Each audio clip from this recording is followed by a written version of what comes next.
Hello guys, there is our 21th number questions of unit and dimensions जो हम लोग solutions कर रहे हैं। तो लेट्स से ये क्वेश्चन कह रहा है कि if the value of z the gravitational constant in CGS unit in CGS system is 6.70 into 10 to the power minus 8, then what is its value in SI unit. मुझसे पूछा है SI unit. First of all we should use the formula.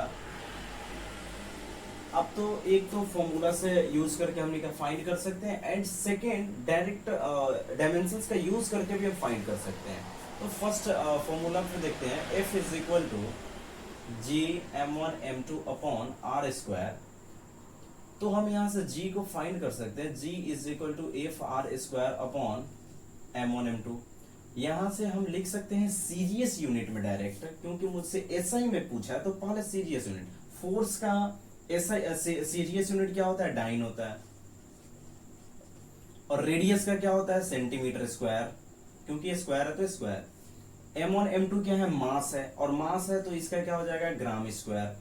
और जब हम इसको solve करेंगे Newton में SI में फाइंड करने के लिए, तो डाइन का क्या हो जाए, डाइन इज इक्वल टू होता है 10 to the power -5 newton into centimetre square क्या हो जाएगा, 10 to the power -2 का whole square, because 1 metre is equal to 100 centimetre, 100 centimetre is equal to 1 metre के बराबर होता है। तो यहां से हम फाइंड कर सकते हैं 10 to the power -2 मीटर के मीटर हो जाएगा यहाँ, अपॉन ग्राम है तो 10 to the power -3 का होल स्क्वायर हो जाएगा, क्योंकि 1 gram is equal to 10 to the power -3, तो इसका होल स्क्वायर हो जाएगा।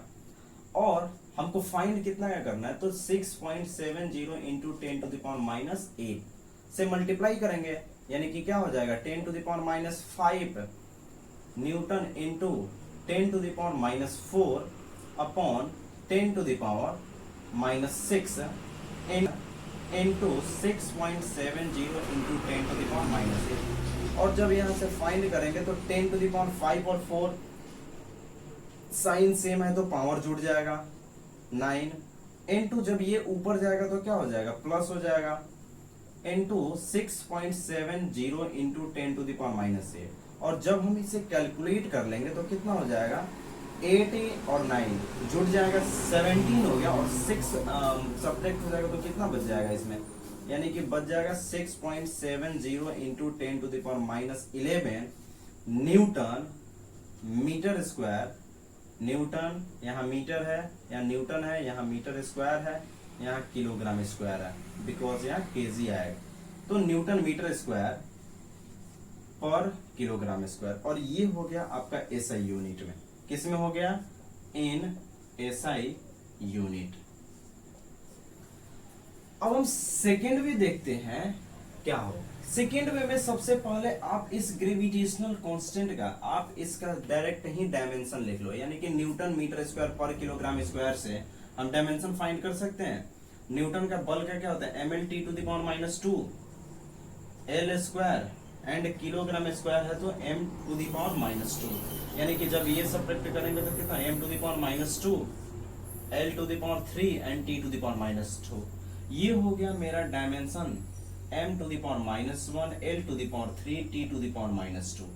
ठीक है, एक बार हम इसका सीजीएस यूनिट लिख देंगे और एक बार इसका एसआई यूनिट लिख देंगे।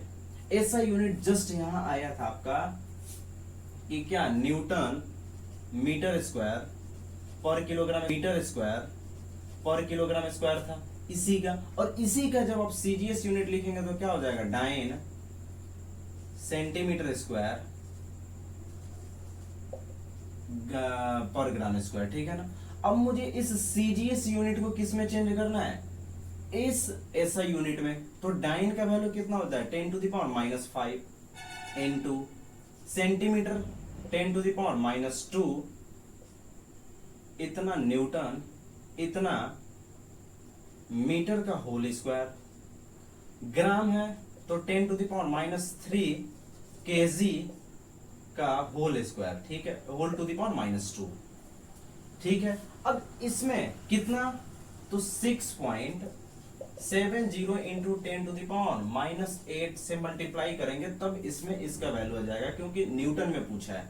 तो कितना हो जाएगा, 10 to the power -5 newton into 10 to the power -4 metre square, 10 to the power -3 और -3 प्लस हो जाएगा, 3 2 जा 6 kilogram, kilogram to the power -2 into 6.70 into 10 to the power -8।